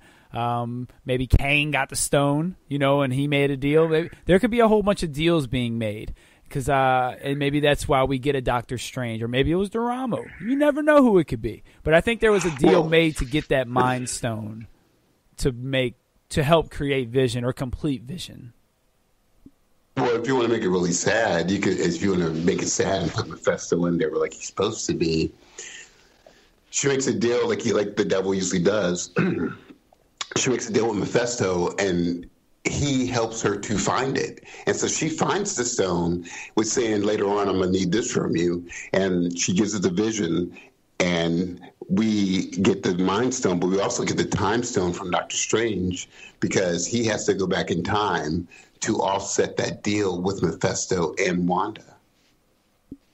And then we also see Vision look like he's going to be destroyed, but as her force field expands, he seems to be revived. It's very interesting to note. We also notice Quicksilver. We get the Evan Peters Fox X-Men version of Quicksilver, and not only do we recasted. Or as Darcy said, recasted. She recasted Pietro. And we also see him in his death form with the bullet holes and all, old costume and everything. So that makes me wonder, does she have Quicksilver's body? Because she has Vision's body, and that's why she could see him in his actual form. So I'm wondering if she has Quicksilver's body. I think she might have found both of them. Well, also... But that means she's had that body since, more than likely, since he died, right? No. Or do you think she picked that up when she picked up Vision? No, I think she could have said, an easy fix is tell Mephisto, I want my loved ones back. And she's like, boop. And so it takes care of she having be able to find the body and for both those entities. But I will say the interesting thing that but there's a scene of her going to get Vision, though. Like, actually going to, tear up the place and get Vision's body. Well, I can tell you, if that's the case, she probably did the same thing for Quicksilver. The government agencies would not let any superpowered being, they would look through all the cadavers of that, when that town was being, sent up in the air. They would look for his body. That's just how they work. They would look for his body to see if they could clone it, We had a mention of Wakanda. And we also noticed that it seems Monica's not quite a fan of Carol Danvers. Little hint there. That should be interesting to see what happens. Her and a bunch of other people, apparently. She's not a fan. She's not everyone's favorite cup of tea. Also, hey, I will say this, okay. Just real quick, dude. Sure. Man, I was blown away, and I kept texting you, dude. It was so awesome to see all the original 80s and 90s costumes. You saw Quicksilver in his original one. You even saw Quicksilver in his costume that was likened to the Marvel's spin, cannibalized. Man, it was really cool with the hair and everything. It was cool, dude. It was very cool, and everybody had their appropriate costumes. It was dope. Awesome, Oz. A topic of conversation, and I sparked a little controversy on the Comic Book News resource page. I posted a comment saying it was Shuri. Quickly, everyone was quick to point out that Monica specifically said he and My Guy. So I had to eat crow on that one. Oz, who do you think her guy is, the aerospace engineer? Who was in who's part of Wakanda? No. Monaco said that she had a guy that she was going to contact, an aerospace engineer. Who her and Wu were going to go see. Who do you think that is? There's been a lot of rumors that it could be Reed Richards. There's been some speculation it could be Blue Marvel. Dude, it should be Blue Marvel if you want to keep it in that spirit. Of course, it should be that dude. Well, I'm asking, who do you think it is? It would be a really cool opportunity to introduce Blue Marvel and get people invested. But let's just keep it 100 one more time. If we got Quicksilver from Sony, why can't we go ahead and get Reed, and get all of our people in so we have the complete universe like we're supposed to? But I don't know if she would still see. Reed seems a little too top level for her, So I feel like yeah, or maybe it's she's friends with Amadeus Cho. Oh, that's not bad. Amadeus Cho. You get your flavor in there. So one name that I hadn't actually thought about in our Facebook group. Make sure you join our Take a Knee from Marvel's DC Facebook group. Look us up. Ken Murphy, who's a part of our group, he said, I wouldn't mind if it was Dr. Doom. Now, see, I don't know if he's an aerophysicist, but I think that would be a nice twist. You introduce a big-time villain to bring down this big-time hero, and that's how we get introduced to the whole Fantastic Four world. I think that'd be a nice twist. I would be all for Dr. Doom. I think that would be the one name that would blindside everyone. Everyone's expecting a Blue Marvel, expecting a Reed Richards. No one would see a Dr. Doom coming.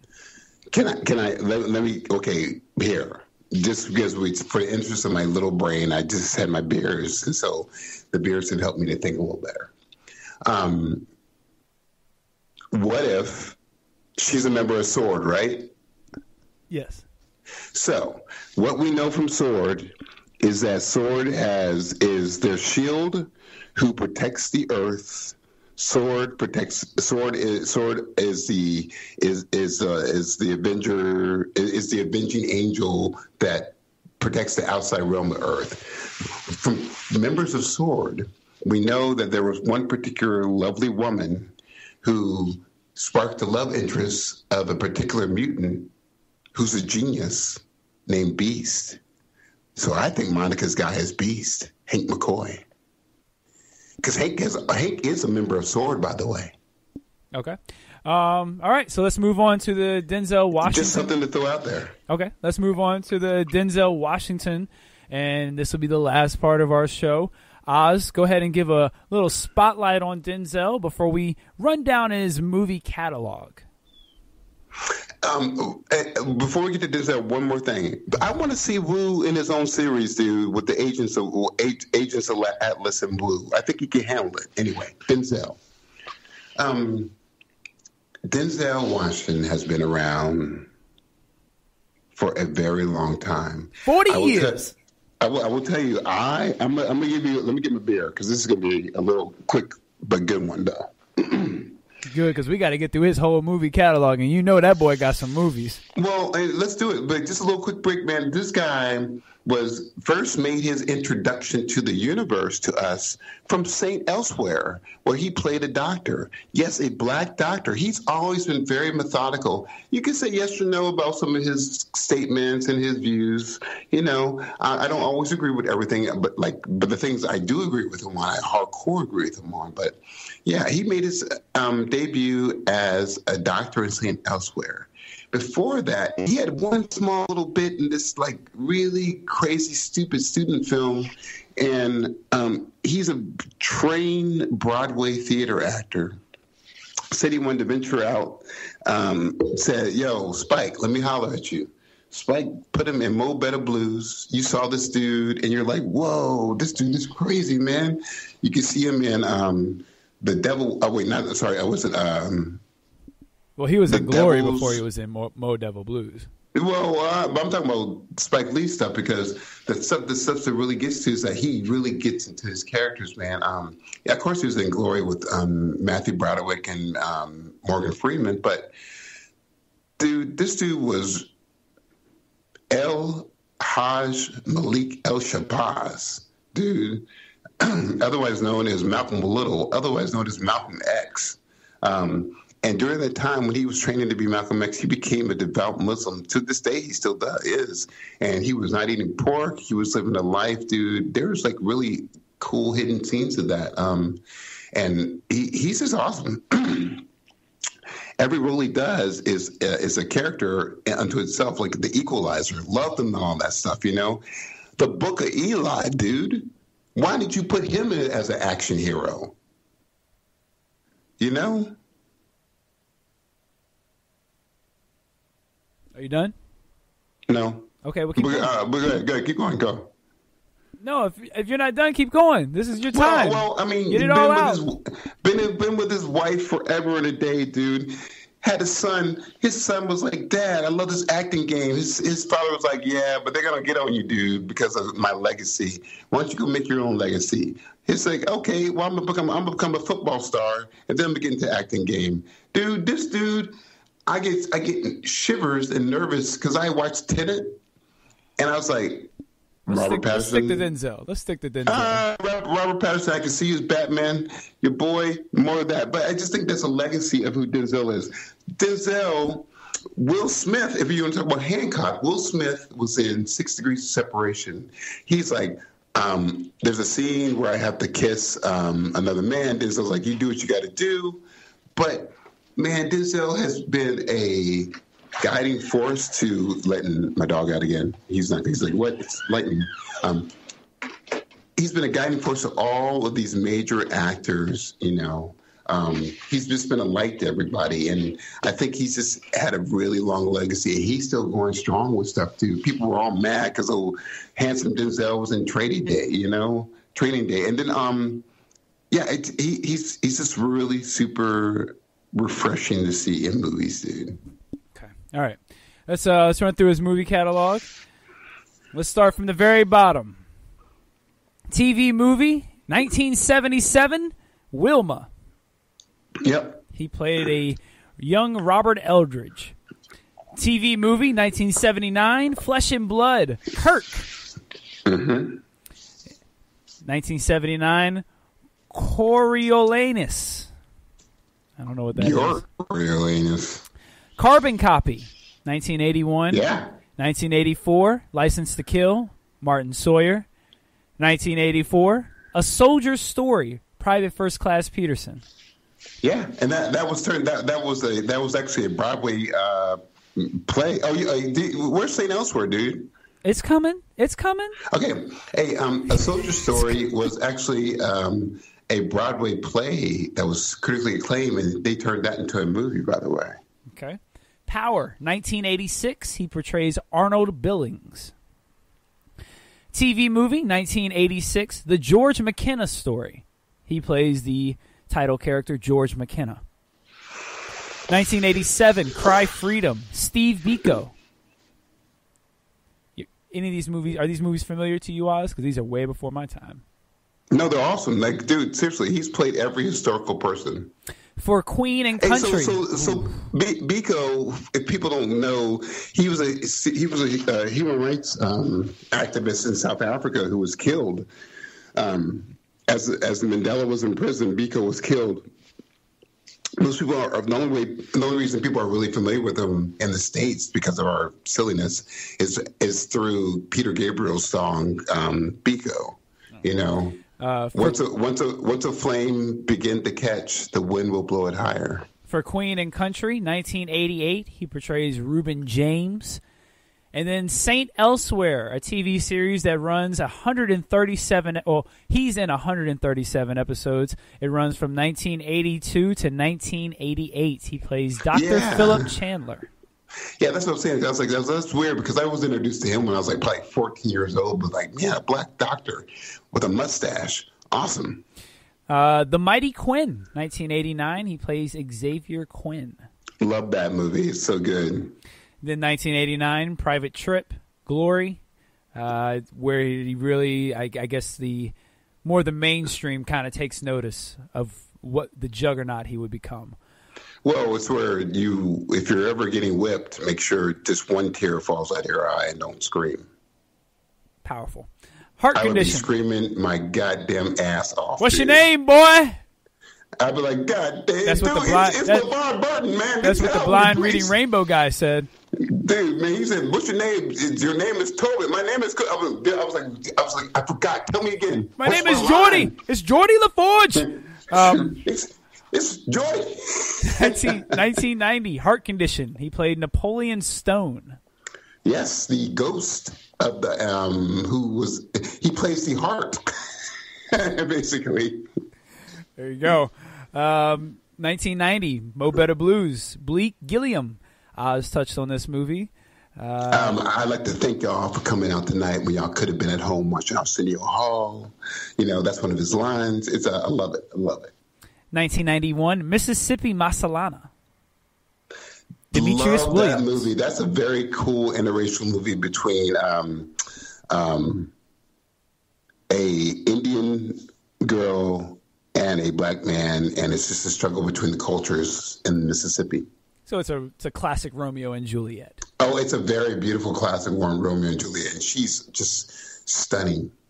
So just amazing. So 1991, Ricochet. Nick Stiles. That was a crazy one. That was a nice little detective little action flick. 1992, the classic and much acclaimed Malcolm X. He portrays Malcolm X. Plymouth Rock didn't land. We didn't land on Plymouth Rock. Plymouth Rock landed on us. There are a lot of memes that come from that movie. And from that movie, Spike Lee, who is still one of my favorite directors, he can be over the top tonight, but I appreciate him. But Sam Cooke and his song "Change" is one of the most beautiful songs ever, and that's played right before he's assassinated as a kind of and it's just such a beautiful song. It's just it's amazing. And then if you ever want to see the real shit, go to Drunk History on Comedy Central or YouTube, and you'll see the story of Sam Cooke and just how discrimination, racism back in the time was just crazy on him, and there's a crazy life, But he wrote that song, and it didn't become famous until after he died, and that song became the civil rights anthem, No doubt. It's beautiful. He like you said, he portrays just about everybody. Him and Cuba Gooding Jr. have probably portrayed just about every single black historical figure you can. Yeah, it's true. And I think even Denzel has played Nelson Mandela too. Because I honestly, there was a point in time where if it was one of those two guys playing some historical black figure once a year. Morgan Freeman.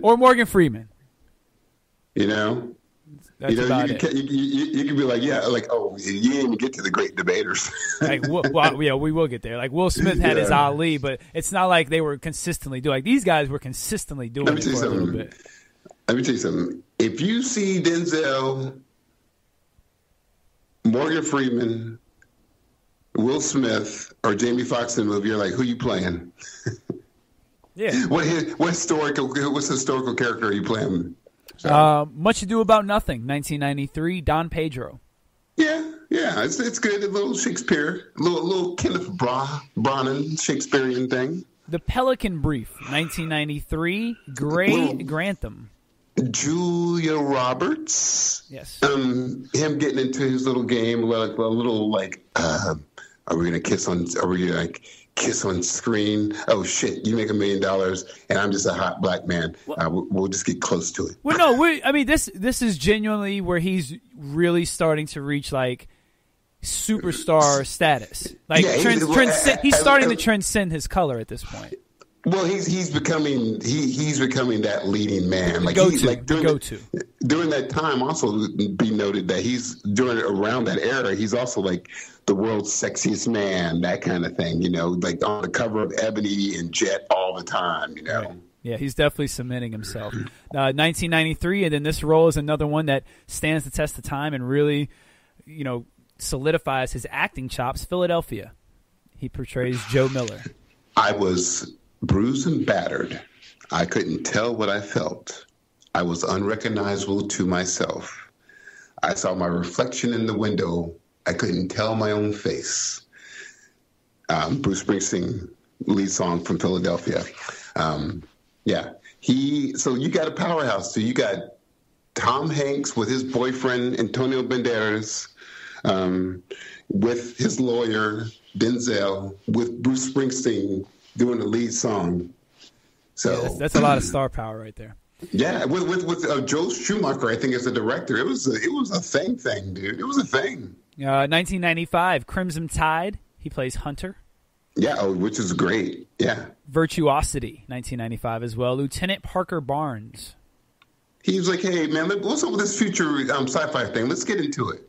And then another classic Denzel movie. One of people's personal favorites of Denzel, Devil in a Blue Dress, 1995. Easy Rollins. Now, that is from our unsung hero, Walter Mosley, who used to be a 9-to-5er, but then said, I'm going to start writing. So he developed the characters of Easy Rollins, Devil in a Blue Dress, just an old film noir detective, but he's a black detective. He also, Walter Mosley also developed another, he's homeless and a veteran, but he's also a black detective too. And he did a really good job of venturing into sci-fi too. So yeah, sorry, just a side note on that. Courage Under Fire, 1996. He plays Nat Serling. Yeah, it was okay. Okay, we'll move. Doesn't sound too happy about that one. Yeah, that one sounds like a real MGK. I'll give it a strong 6.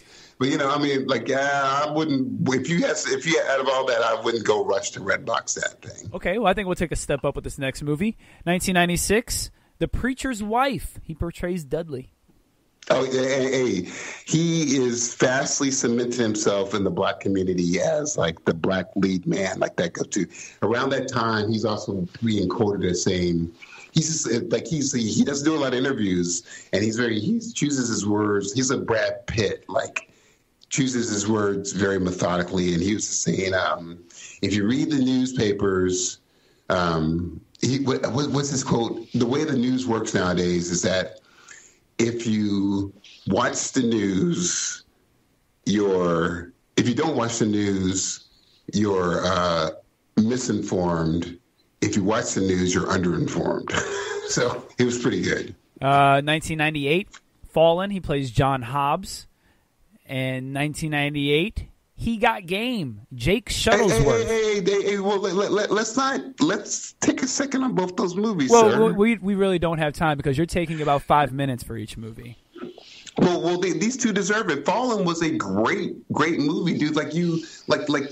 I was pissed because you're like, yeah, man, this dude lost his brother and died, and the demon still is alive. That movie deserves a conclusion and a sequel. Okay, and then Denzel teams up again with Spike Lee. You know, Fury? Not I forget his names. It's still Jesus Shuttlesworth. You know, with your boy. I forget his name, but he was. I was like, God damn, you're a great actor and a basketball player too. Mm-hmm. The Siege, 1998, and he portrays Anthony Hubbard. Mila Jovovich is in that movie too, by the way. Just a side note. The Bone Collector, 1999, Lincoln Rhyme. Oh, he's like, okay, I'm gonna tell you how much game I got. I'm gonna make this hot detective fall in love with me, and I'm a quadriplegic too. 1999, The Hurricane, Reuben Carter. Dude, and I never knew Bob Dylan wrote that song about that cat, dude. The hurricane was like every celebrity was talking about the hurricane for like years until they were like, let's not talk about it anymore because it just become unfashionable. But he was awesome with that. That's when he puts the toilet paper and paper towels in his mouth because he knows they're going to punch him in his face, and that's just a good way to absorb the blow. It's like having a mouth guard. One of my Mount Rushmores of Denzel Washington, year 2000. Remember the Titans? He plays Coach Herman Boone. Yes. Yep. 2001, Training Day. Alonzo, another one of my personal Mount Rushmores. King Kong ain't got nothing on me. Well, that's not exactly what he said, but okay. He said he ain't got, shit on me. There you go. Is that okay? John Q. 2002, he plays John Quincy Archibald. Yeah, that was just okay, dude. I was like, all right, whatever. 2002 as well, Antoine Fisher. He plays Dr. Jerome Davenport. Antoine Fisher, dude, was dope. 2003, Out of Time. Matt Lee Whitlock. A little sci-fi. Oh, now you don't have a lot to say. A little deja vu sci-fi. Well, we'll get to deja vu here in a minute. Man on Fire, 2004. John W. Creasy. That dude said, okay, you got to kill me in this one, but I'm gonna kill some other people. He was great as an action star. Dude, you don't want to give a spoiler alert before you give away the end of the movie? It's 2003. If you have not seen that, it's 2004. If you haven't seen that in the last 16 years, 17. I'm gonna give y'all 16, okay? Because COVID's weird, but I ain't gonna give you no spoiler alerts on that. You ain't got to tell the ending of the movie though. Like that's a pretty important part of the movie. Son, I didn't tell the ending of the movie. The ending of the movie was told in 2005. Okay. Okay. Well, some people didn't watch it and still haven't. Okay. 2004 as well. The Manchurian Candidate. He plays Ben Marco. It's a good movie. It's a good movie. What? I like The Manchurian Candidate. All right, okay. I mean, it's not a Mount Rushmore, but it's not bad. It's certainly not bad. Inside Man, 2006, takes a 2-year break. He plays Detective Keith Frazier. Yeah, it was okay. What am I saying? Another team up with Spike Lee and your boy. I was like, beer, stop it. And what's his face, man? He played Arthur. I love that dude. What dude? First, you couldn't get Ray Allen from He Got Game. That's the basketball player. Not Gerard Butler. Clive Owen. The other guy. Clive Owen. Owen. Listen to me. Clive Owen. Clive. Listen. I say Clive. Okay, so I'll say it one more time. Okay. Clive Owen. There it is. Denzel Washington. William Dafoe. Chewie. Spike Lee directed with Jodie Foster. William Dafoe. With William Dafoe as a jerk in it. Also the dude. Oh, he's such a great character actor. He's an old man who kind of like, oh boy, you're the old man. But that movie is awesome. That movie is brilliant. Okay. I loved it. I love it. I love it too. Deja. Did you really like it? No, it was okay. I honestly, I don't remember a thing about it, so I don't know if that's a good thing or bad thing. Well, as I said, Spike Lee is one of my favorite directors. So. Deja Vu, 2006. He plays Doug Carlin. It's okay. Yeah. He always doing movies with Paula Patton, though. I wonder if something's going on there. Jesus, I'm just saying, man. This dude's got like we're gonna. Something's going on with you, man. What you sounds like that's some projection. Dude. Nah, man. I'm just saying. We're gonna see him in a lot of movies with Paula Patton coming up. That's all. No, we're gonna see you in a lot of movies with your 7 wives, dude. You need to chill out, dude. 2007, American Gangster, Frank Lucas. That was good, but about another historical character. But I'm like, man, if people I'm like, okay. Now that we understand the drug game and what really was happening, like people were just like trying to make some money. Well, at this point, he was just taking roles where he was. I mean, spoiler alert for almost all these movies. He was just taking roles he was going to die in, For a good period of time, he was just taking roles he was going to die in. Let me read the script. I'm not going to take that one. I'm not dying in this one. I don't die in the end? Out. Yeah, but I don't die in the end? Out. No, I'm good. I need to die a dramatic death and say my line at the end. Nah, it says, I read the script. It says fade to black. You don't know if I die or not. I'm not going to take this one. 2007, Oz brought this up earlier. The Great Debaters, Melvin B. Tolson. Now, to the answer to full disclosure, that was our holiday family movie that our dear, my dear sister, Black Martha Stewart, got all of us to go to and see. Well, have fun with that. Shout out to Auntie. 2009. You did not go to that one because I don't think you were there for Christmas for that. I was probably out partying. I think your job was open for Christmas. No, I know we were not open for Christmas. I promise you we weren't open for Christmas. Yeah, I think your job was open for Christmas. We weren't open for Christmas. Hey, Regular Scott, I'm going to need you to come in from about 6 a.m. till 2 p.m. Yo, but it's Christmas. 2009, The Taking of Pelham 1, 2, 3. He plays Walter Garber, teaming up with John Travolta. Yeah, I'm like, whatever. You know. 2010, The Book of Eli. Eli. Spoiler alert. Can I do a spoiler alert? Oh, my God. That's all you ever do. Can I do a spoiler alert? No. He's got an amazing sense of smell. He's blind. 2010, Unstoppable. Oh, wait, seriously. Why are you going to ruin it like that? That's messed up, dude. I played 6 spoiler alerts before I said it. So if they were still listening at that point, so you know, and then this dude was like, "I can kill a cat. I'm blind. I hunt cats." The Unstoppable. No, I'm sorry, just Unstoppable. There's no the. Just Unstoppable. 2010. Thank you. He plays Frank. Who's the actor with him in that movie? I don't know. I was like, I got a movie for Denzel. What's my name? Frank. Chris Pine. Chris Pine. 2012. Safe House. He plays Tobin Frost. Dude. Who's in that movie with him? Safe House was awesome. Who's in that movie with him? Mr. Reynolds' son. Deadpool. All right, Ryan. Why are you lying, Ryan? 2000. Yeah, it was. I thought that was great, dude. It was okay. It was all right. He died, so I'm saying. Obviously, it was all right. I didn't buy Ryan Reynolds. I didn't think he was that good in it. What? He wasn't that good in it.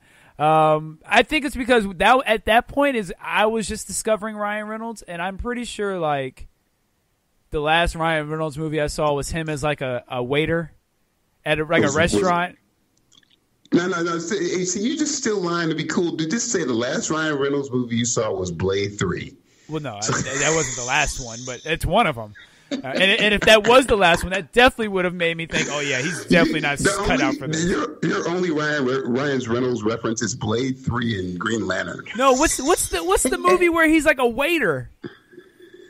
Another one where he's super fat and then he turns skinny, right? Yeah, that's another one. Yeah, that's another one. You make some crazy choices. Yeah, that's another one. Let me see. Now I gotta look this movie up. Yeah, that's it. That's another one. Let me find this goddamn movie. Yeah, he's fat. Where he's like just friends. Best friend. Just friends. You know? That's it. Just friends. Just friends. Like I'm like, yeah, dude. I'm like, hey. I could have made this movie 10 minutes. Just ask her out, dude. That dude was fat, got in shape, and was like, yeah, I'll ask you out now. Dude, I'd be like, man, I've been a fat boy being like, yo, girl, you date chumps. Hang out with me. Oh, the restaurant movie is called Waiting.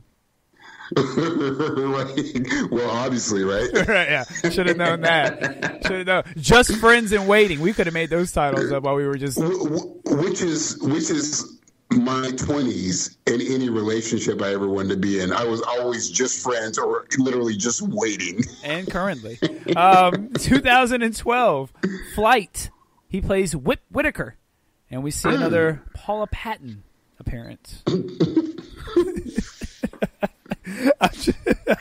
This guy's starting rumors up here on the podcast, dude.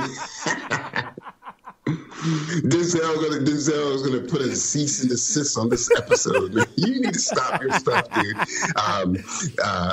Denzel, I have not said anything against you, sir. Hey, look, here we go. 2013, Two Guns. He plays Bobby. Guess who else is in the movie? Denzel Washington. I have not said anything Paula against Patton. you, sir. Paula Patton again is in the movie. Hey, what do you know? That might just be how the contract is written, where they have to star in 6 movies together. Okay. Mark Wahlberg is also in this movie, based on a comic. 2014, a classic in my opinion, and for some reason I still feel like it doesn't get the credit it deserves. The Equalizer, Robert McCall. 1 and 2, baby. Well, we haven't got to 2 yet. We will. Guess who else is in this movie? Your girl. No, Paul is not in this one. Chloe Grace Moretz, though. Hey, but let me tell you something, dude. Hey, since we're on the Equalizer tip, I know it's stupid and I know it's a dumb ride, but yo, I did watch the Equalizer with your girl Queen Latifah. Okay, that's your fault. 2016. Dude, I was like, yo, what's up, Queen? Okay. 2016, The Magnificent Seven. He plays Chisholm. That was great with a little Guardians of the Galaxy. Yeah, yes. There's a lot of people in that one. 2016, Fences. Ethan Hawke. He plays Troy awesome. Maxson. Mm-hmm. Yeah, I haven't seen that. Probably not going to. 2017, he plays Roman. I'm sorry, the movie is Roman J. Israel. Oh, yeah. I remember that. He plays Roman J. Israel. With Colin Farrell is also in that movie. And we also have Misty Knight is in that movie as well. Oh, cool. The Equalizer 2 comes out in 2018. He returns to the role as Robert McCall. Pedro Pascal is also in that movie. Man, he goes to work on Pedro. For sure. And the next movie he does, he takes a nice 3-year break because he's like, why do I need to keep acting so often? And he was in The Little Things that just came out. Hey, I would just like to say, as a result of Equalizer 2, I did go buy that Sunutu watch. Okay. It's a great ABC watch, and it's still functioning. I love it. He has a movie coming out in 2021 called The Tragedy of Macbeth. So, Regular Scott. He will be playing Lord Macbeth. He will be married to Frances McDormand, who will be Lady Macbeth. Yeah, of course. You should say after this I'm going to play Othello. It's fine. I have a question for you, Regular Scott. Oh, no. Where would you put Denzel Washington in the DC universe and in the Marvel universe? So DC, I would go with 2 ways. If he has to die, which he likes to do, for the Marvel world, for the DC world, I would definitely go with Black Lightning, and I would have him die and pass the torch to Static Shock. So if we're gonna have Denzel in it, he likes to die, be dramatic. I would have him as Black Lightning. I think he'd be a great older Black Lightning. And if not Black Lightning, if you're gonna keep him around for a little bit, I'd have him maybe be an older Mr. Terrific. He could definitely pull off any of that. Go ahead. I would pose 2 things to you. I'm here.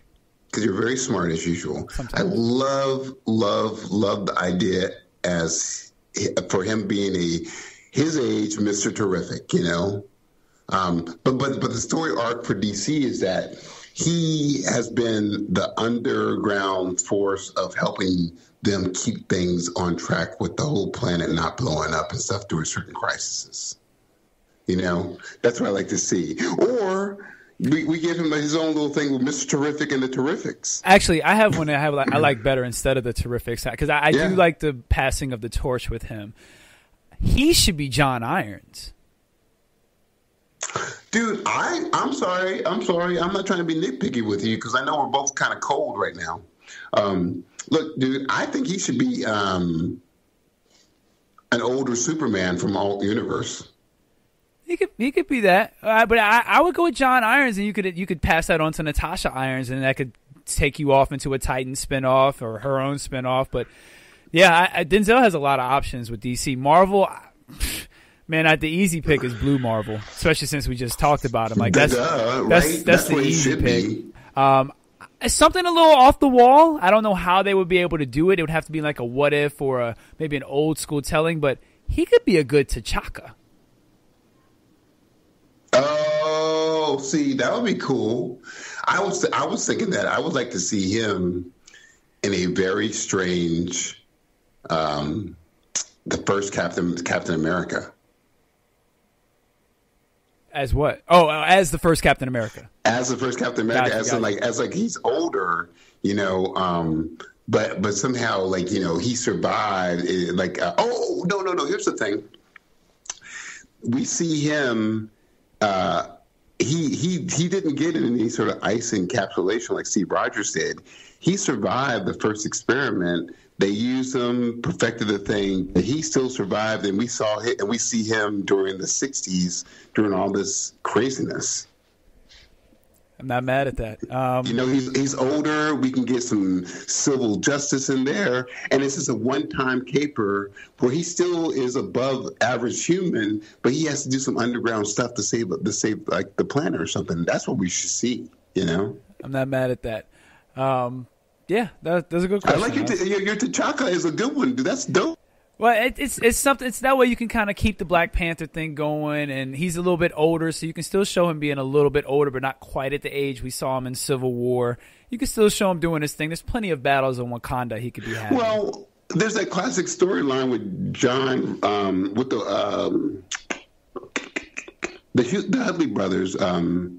Hudlin brothers, where you see T'Chaka as the ambassador, and he has to fight off Claw, and you see a young T'Challa, and you see his father fighting him. You see, there's some potential. I like that. There's some potential there, dude. No doubt. Okay, so that's Denzel's catalog. He's got a hell of a catalog. Oz, I think it's time for the final blow. Man, don't say that. I'm so sad.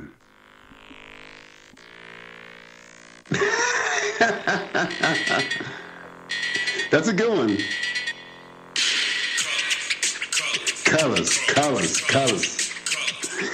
Hey, I'm gonna get my final blow. What's the boy gets on? Hold on.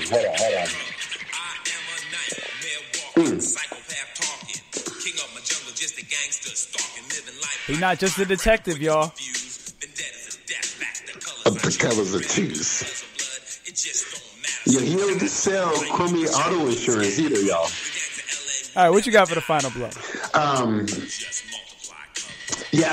watched Antebellum, and it was a good little ride. It's a little weird, twisty M. Night Shyamalan kind of thing. So I enjoyed that. I'm gonna tell you like this, dude. I'm geeking out because the trailer for the Justice League comes out in a couple days, if not today. I'm looking forward to the future, man. I want us all to stay safe, and I want us all to geek out. No doubt. For me, my final blow is Hunter x Hunter is still excellent. I have officially finished all of the HBO Max, so now I'm moving over to Tubi because they have the next 40 episodes for me that apparently are all going to be... I've been watching the dubbed version because I really like the actors they chose, so now I'll be watching the sub version with the subtitles, which is fine because now I have to pay more attention. This is just a great anime. Goen's a fantastic character. He's more likable than Goku ever was for me, but that's just a personal thing on an anime level. I'm also digging Attack on Titans too. I do need to catch it. I need the last season. This season, it's great. The last season is so bonkers, dude. Yeah, I've heard very good things about Attack on Titan. Next week, hopefully we'll review Blade. We'll see if Oz watches the movie. We're going to go over a lot of news. It'll be a news catch-up next week. We'll do news and we'll do Blade next week. We'll still stay with our Black history. Maybe we'll do musicians for our poll next week. See who we're going to spotlight. Maybe it'll be Black musicians. Maybe it'll be Black authors. I don't know. We'll figure that out. Oz, tell everyone where they can find you one more time on your socials. You can find me at Ozzy Real. Looking forward to it, as usual. And you can find us on Twitter, Need for Marvel vs. DC. That's the number 4. Look for us on Facebook. Join our Facebook group, Take a Knee for Marvel vs. DC. We'd love for you to be a part of the conversation. We're also on Instagram, Need for Marvel vs. DC. Oz, tell everyone to talk to them next time. As usual, good people. Peace and a little chicken grease. Just a little bit today, huh? And y'all have a good time, because we're going to have a good time until we talk to y'all next time. Peace. Act crazy because that shit don't faze me. If you ran like a punk, it wouldn't amaze me. Because death, though we all want peace, but our war won't end till all wars cease.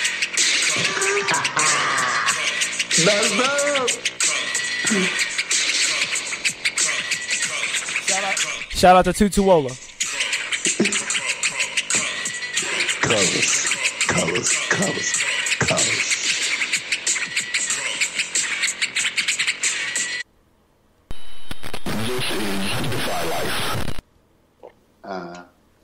You know, what you doing on this Sunday?